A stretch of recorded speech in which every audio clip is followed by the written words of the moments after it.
What if I told you that some of the most common drinks in your daily routine are quietly aging your body from the inside out? Not just your skin, not just your waistline, but your joints, your brain, your heart, your energy, everything.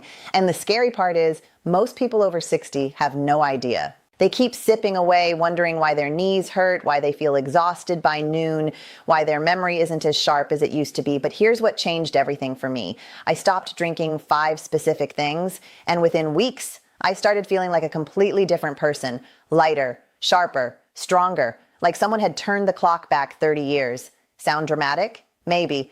But stay with me, because what I'm about to share could be the most important thing you do for your health this year. And I'm not talking about some extreme detox or complicated diet.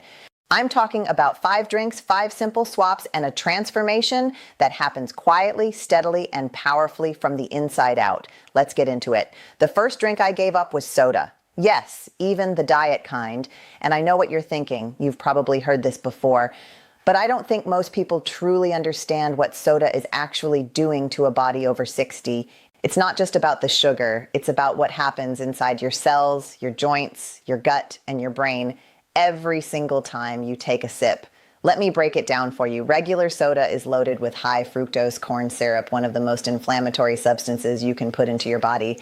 And inflammation, especially chronic low-grade inflammation, is the driving force behind almost every aging-related disease you can think of. Arthritis, heart disease, memory loss, fatigue, skin that looks older than it should.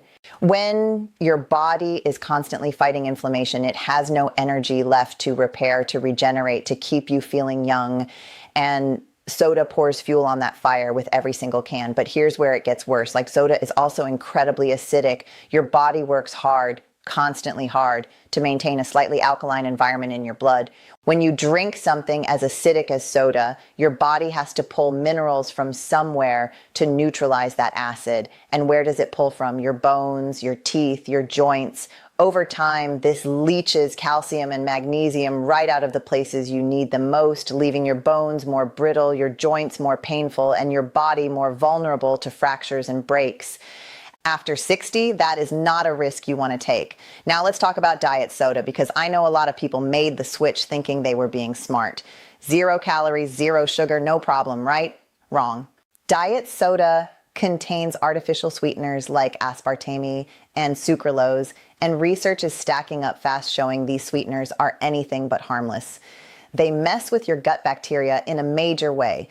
And your gut bacteria, your microbiome, is responsible for far more than digestion. It controls your immune system, your mood, your energy levels, even your brain health. When you disrupt that ecosystem with artificial sweeteners, the ripple effects are felt everywhere. Studies have also found that artificial sweeteners can actually increase cravings for sweet foods, spike insulin even without sugar, and are linked to increased risk of metabolic syndrome, which is a cluster of conditions including high blood pressure, high blood sugar, and excess belly fat that dramatically raise your risk of heart disease and stroke.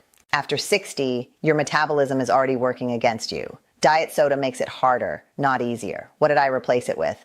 Sparkling water with a squeeze of fresh lemon or lime. You still get the fizz, the refreshing sensation, the feeling of a fun drink in your hand. But instead of inflammation and bone loss, you're getting hydration, a little vitamin C, and a gentle digestive boost. The switch felt hard for about a week. After that, I didn't miss soda at all. And my joints, my energy, my digestion, they all thanked me for it almost immediately. The second drink I cut out was store-bought fruit juice, and I can already feel the resistance on this one because fruit juice seems healthy. It comes from fruit. It has vitamins. It's been marketed as a wholesome breakfast staple for decades. But here's the truth that the breakfast cereal companies don't want you to know. Most commercial fruit juice is nutritionally closer to soda than it is to actual fruit. Think about it this way. When you eat a whole orange, you get fiber, you get vitamins, you get natural sugars, and that fiber slows down how quickly those sugars enter your bloodstream. Your blood sugar rises gradually. Your body handles it well. Now, when you drink a glass of orange juice, especially the kind from a carton, you've squeezed the juice from multiple oranges, stripped out all the fiber, and left behind a concentrated hit of fructose that goes straight into your bloodstream like a freight train. Your blood sugar spikes. Your pancreas scrambles to pump out insulin. And then comes the crash, that tired, foggy, hungry feeling about an hour later. For people over 60, blood sugar management becomes increasingly important. Your insulin sensitivity naturally declines with age, meaning your body has a harder time handling blood sugar spikes. And repeated spikes over time contribute to insulin resistance, which is the root cause of type 2 diabetes, increased belly fat, brain fog, chronic fatigue, and accelerated aging. Every glass of juice is essentially fast-tracking that process. And here's something that surprises most people. Even so-called 100% pure fruit juice often isn't as pure as you think. Many brands pasteurize their juice and store it in giant tanks for up to a year before packaging it. To restore the flavor that gets lost in that process, they add something called flavor packs, engineered chemical compounds that replicate the taste of fresh fruit. These flavor packs are technically derived from oranges, so manufacturers don't have to list them as an ingredient. You think you're drinking something natural. You're actually drinking something far more processed than it appears. What I drink instead is water infused with actual fruit slices, cucumber and mint, strawberry and basil. Lemon and ginger. You get the flavor, you get a little of the natural goodness, but without the sugar bomb. Or if I really want something sweet and fruity, I eat the actual fruit, the whole thing, fiber and all. And the difference in how my body feels afterward is night and day. The third drink that was aging me faster than almost anything else was alcohol. Now, I want to be careful here because I'm not here to lecture anyone or make this uncomfortable. A lot of people enjoy a glass of wine in the evening, and I understand that. It's social, it's relaxing, it feels like a reward at the end of the day. I get it, I really do. But what I didn't understand for a long time was the specific effect that alcohol has on a body that's over 60. And once I learned it, I couldn't unknow it. Here's the thing, your body processes alcohol very differently in your 60s than it did in your 30s or 40s. As you age, your liver becomes less efficient at metabolizing alcohol. Your body water percentage decreases, which means the same amount of alcohol becomes more concentrated in your bloodstream. Your brain becomes more sensitive to alcohol's sedative effects. And the recovery time, that foggy, tired, slightly off feeling the day after even 1 or 2 drinks, gets longer and longer. What used to be a mild headache becomes a whole day of feeling not quite right. But the effects go deeper than how you feel the next morning. Alcohol is a known carcinogen, classified in the same category as tobacco and asbestos by the World Health Organization. Even moderate drinking is linked to increased risk of breast cancer, colon cancer, liver disease, and esophageal cancer. For every drink you have, your body has to work to detoxify it, pulling resources away from repair, recovery, and the maintenance of healthy cells. Alcohol also disrupts your sleep in a way that most people don't realize. Yes, it might help you fall asleep faster. But it fragments your sleep, reducing the amount of deep, restorative REM sleep you get. And deep sleep is where the magic happens. It's when your brain flushes out waste products, when your cells repair damage, when your hormones reset. Without enough of it, you wake up tired even after a full night in bed. And over time, chronically disrupted sleep accelerates cognitive decline, weakens your immune system, and speeds up the physical signs of aging faster than almost anything else.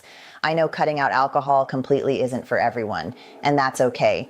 But even reducing it significantly, going from every day to a few times a week or from a few glasses to 1, makes a measurable difference in energy, sleep quality, skin, and mental clarity. For me, cutting it out entirely was the right choice. And the thing I noticed fastest was my sleep. Within about 10 days, I was sleeping deeper than I had in years. I was waking up genuinely rested. And that alone changed how I felt throughout the day in ways I didn't even expect. What I replaced it with in social situations is sparkling water with a splash of cranberry juice and a wedge of lime. It looks festive, it feels special, and nobody needs to know it's not a cocktail unless you want them to. The ritual of having something nice to sip in the evening is preserved. The cellular damage is not. The 4th drink I eliminated was commercial energy drinks. And if you're over 60 and you've been reaching for these when your energy dips in the afternoon, I want you to really hear what I'm about to say because this is important. Energy drinks are not giving you energy. They're borrowing it from your future and charging very high interest. Here's what's in most commercial energy drinks. First, caffeine and a lot of it. We're talking anywhere from 150 to 300 milligrams per can, which is 2 to 3 times the amount in a standard cup of coffee. At this level, caffeine spikes your cortisol, which is your primary stress hormone, to levels that your adrenal glands were not designed to sustain. And when your cortisol is chronically elevated, everything suffers. Your sleep, your immune system, your metabolism, your heart, your mental health, your bone density, the list goes on and on. Second, sugar. Many energy drinks contain 25 to 50 grams of sugar per can, delivering a blood sugar spike that makes fruit juice look gentle by comparison. You feel a burst of alertness, then a brutal crash, and then you reach for another one. It's a cycle specifically designed to keep you coming back. Third, a cocktail of synthetic vitamins and compounds like taurine, B12 in megadoses, guarana, and various other stimulants whose combined effects on an older body have not been well studied. The manufacturers will tell you these are beneficial. But what they won't tell you is that your kidneys have to work overtime to filter all of this out, that synthetic B vitamins in large quantities can actually be harmful over time, and that the combination of stimulants can put significant stress on your cardiovascular system. For people over 60 whose hearts are already working harder with age-related changes in elasticity and vessel function, that cardiovascular stress is not trivial. There are documented cases of older adults experiencing heart palpitations, elevated blood pressure, and even cardiac events connected to energy drink consumption. This is not fear-mongering, this is science. The real reason you're tired in the afternoon isn't that your body needs a chemical jolt. It's usually one of three things. You're dehydrated, you didn't sleep well enough, or your blood sugar is crashing from what you ate earlier. Address those root causes and the afternoon slump largely disappears on its own. For me, what solved the afternoon energy dip was a large glass of water with a small pinch of sea salt and a squeeze of lemon. The electrolytes and hydration kicked in within about 20 minutes, and the tiredness lifted naturally without the spike, the crash, or the cortisol storm. The fifth and final drink I gave up was something I never would have suspected was causing me problems. Sweetened coffee drinks, not coffee itself. Coffee, black or with a little unsweetened milk or creamer, has actually been shown to have real health benefits when consumed in reasonable amounts. But what I'm talking about are the flavored, sweetened, blended, syrup-loaded coffee beverages that have become such a normal part of everyday life. The caramel lattes, the vanilla macchiatos, the frozen blended drinks, the bottled coffee drinks from the grocery store refrigerator section. These things are dessert in a cup, and they're being consumed like morning beverages. A single large flavored latte from a popular coffee chain can contain 50 to 60 grams of sugar, more than 400 calories, artificial syrups, hydrogenated oils, and a stack of additives to extend shelf life and enhance flavor. When you drink one of these first thing in the morning, you're essentially starting your day with a piece of cake. Your blood sugar shoots up, your insulin scrambles to respond, your body stores the excess glucose as fat, and then you crash before lunch and wonder why you're already tired and hungry. Over time, this morning pattern sets off a cascade of hormonal disruption that affects your hunger signals, your fat storage, your energy regulation, and your mood throughout the entire day. And for someone over 60 who is already navigating naturally shifting hormone levels and declining insulin sensitivity, it makes everything harder. The belly fat that won't budge, the cravings that won't quit, the energy that peaks and crashes instead of staying steady. A lot of that can trace its roots back to what's in your morning cup. And here's the insidious part. These drinks are deeply embedded in daily ritual. The morning coffee run feels comforting. It feels like a treat, a little pleasure in an otherwise busy or demanding day. Giving it up doesn't just mean changing what you drink. It means rethinking that moment of the morning, which is why so many people resist it even when they know it might be hurting them. What I did was transition to black coffee, which was a process. I didn't switch overnight. I slowly reduced the sweetness over about 3 weeks, adding a little less syrup each time, then switching to a splash of unsweetened almond milk, then eventually drinking it black. And somewhere in that process, I started actually tasting the coffee itself, the depth and bitterness of it. And I genuinely started to enjoy it. My energy in the morning became steadier and more sustainable. The mid-morning crash disappeared. And my waistline, which had been stubbornly resistant for years, started to slowly respond. If black coffee really isn't your thing, there are wonderful alternatives. A latte made with unsweetened oat milk and a sprinkle of cinnamon is genuinely delicious. A chai tea made at home with real spices and just a small drizzle of honey is warming, complex, and satisfying without the sugar tsunami. Or green tea, which contains a compound called L-theanine that pairs with caffeine to produce a calm, focused energy that doesn't spike or crash. Green tea is one of the most studied beverages in the world when it comes to longevity, and the research is consistently impressive. Now let's pull back for a moment and look at what all 5 of these drinks have in common, because I think this is really important to understand. Soda, fruit juice, alcohol, energy drinks, and sweetened coffee drinks all share a few core characteristics.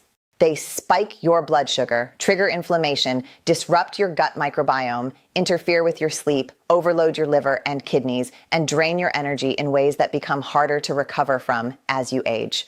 They are all, in their own ways, quietly accelerating the aging process in your body. And the flip side is equally true. When you remove them from your daily routine, you are not just avoiding harm. You are creating the conditions your body needs to repair itself, to regenerate, to function the way it was designed to.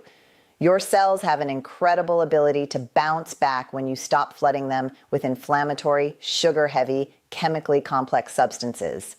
The improvement happens faster than most people expect. Within days, some things shift. Within weeks, the transformation becomes undeniable. Here's what changed for me personally after cutting out all 5. In the first week, my bloating decreased noticeably. My stomach, which had felt perpetually puffy and uncomfortable, started to flatten and settle. This alone was a revelation. I had assumed the bloating was just part of getting older, something to accept.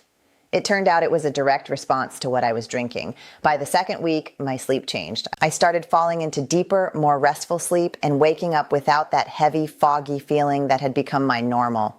I didn't realize how much I had adapted to feeling tired until I stopped feeling that way. Sleep quality is one of the fastest things to improve when you clean up what you drink, and its effects cascade into every other area of your health and energy. By weeks 3 and 4, my joints felt different. The low-grade achiness in my knees and hips that I'd been writing off as inevitable aging started to ease.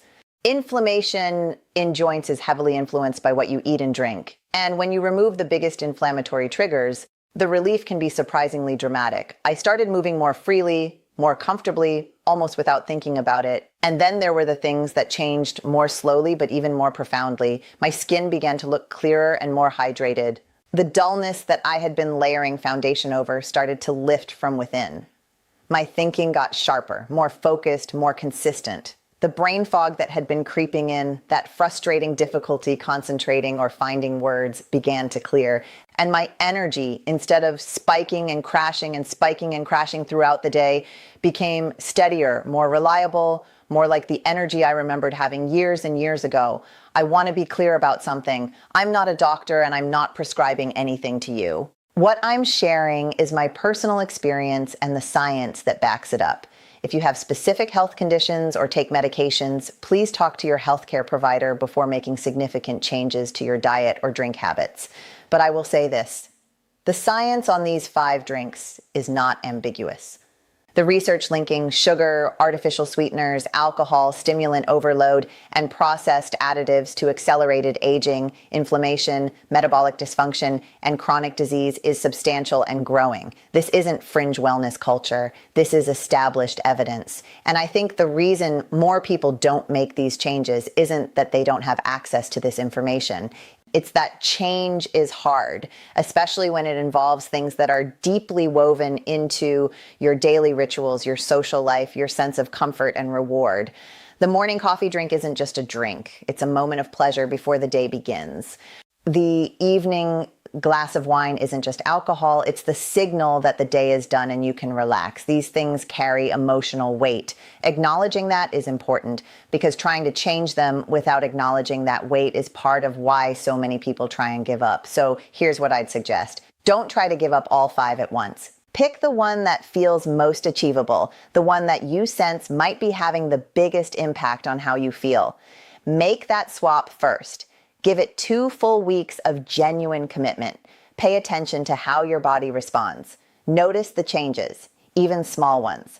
And then, from that place of small success and genuine motivation, tackle the next one. The reason this approach works better than going all in at once is that it builds momentum. Every small win is proof to your brain and your body that change is possible, that you can feel better, that you are capable of making choices that serve your future self, and that proof compounds. Each swap builds confidence for the next. Each improvement in how you feel makes the next swap a little easier, a little more motivating, a little more worth it. The drinks you consume every day are either quietly aging you or quietly keeping you young. There is no neutral. Every sip either adds to the burden of inflammation, blood sugar chaos, hormonal disruption, and cellular damage, or it supports your body's natural capacity to repair, regenerate, and thrive. That is a powerful thing to understand because it means that 3 times a day or more, every single day, you have an opportunity to choose which direction you're heading. You have more control over how you age than you've probably been led to believe. The pharmaceutical industry, the food industry, the beverage industry, none of them profit from you discovering that the most powerful medicine you have access to is inside your own daily choices. But the research is there. The evidence is clear. And the results that people experience when they start acting on that evidence are real. You don't need to overhaul your entire life. You don't need to spend a fortune on supplements or join an expensive program. You need to look at what's in your glass. 5 drinks, 5 decisions, and a body that is capable of healing, rebuilding, and surprising you with what it can do when you give it the chance. I made those 5 swaps and my body feels 30 years younger, not because of magic, not because of some secret nobody told me, but because I stopped pouring obstacles into it and started giving it what it actually needed to thrive. And if I can do it, so can you. Start today. Your future self is already thanking you. And if this opened your eyes to something you hadn't thought about before, share it with someone you care about. Because everyone deserves to know that aging well isn't just luck. It's a choice you can make, starting with something as simple as what you decide to drink today.